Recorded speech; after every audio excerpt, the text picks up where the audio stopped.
the woman noticed that behind the noblewoman was an evil spirit, but she paid it no heed. Instead, she unleashed a surge of spiritual power toward the old man on his deathbed. In the next moment, the old man sat up from his bed. Then he knelt before the woman and confessed. Seeing this, the entire family was in shock. They did not know what had happened. It turns out the old man was a beggar adopted by the woman 80 years ago. After serving the woman for 15 years, he mysteriously left on his own. Although after that he went on to achieve great success and became the richest man. When he looked back for the woman, he could not find her. So he had been waiting with bated breath just to see his benefactor one last time. The woman appeared to be only 20 years old, but in fact, she had lived for 1,000 years. However, she had sealed her memories 300 years ago. Now she needed to liberate the souls of 100 virtuous people, and only by covering her dragon bone umbrella with seals could her memories be unsealed. When she learned that the little beggar was nearing his natural end, she went to the Zhou family home to fulfill the old man's final lingering attachment, and this was also the 99th soul she had liberated. The woman forgave the old man for his unannounced departure all those years ago, allowing him to leave this world in peace. Suddenly, the old man requested the woman's assistance. He claimed that during his coma he had repeatedly dreamt of his mother-in-law,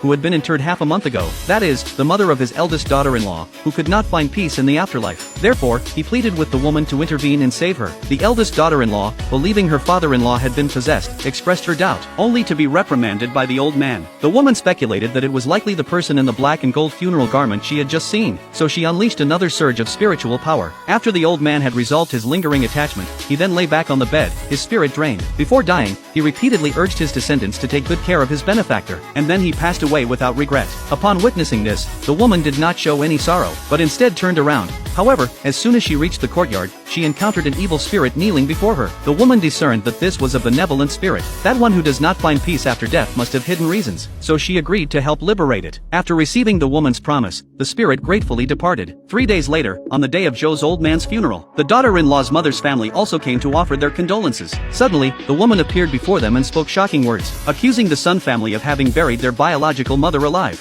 Upon hearing this, the eldest daughter-in-law immediately retorted, stating that her mother had died a natural death, and that they would never commit such an unthinkable act. The woman say if they hadn't buried her mother alive, why did they do the ritual for the mother? The eldest daughter-in-law explained that he had nightmares about his mother. He thought she wasn't doing well in heaven. He invited a priest to perform the ritual for peace of mind. Unbeknownst to her, the woman could see that the priest was accompanied by some evil spirits, since neither of them admitted to burying their mother alive. The woman warned them that if they did not properly handle their mother's final lingering attachment, their Sun family might suffer divine retribution.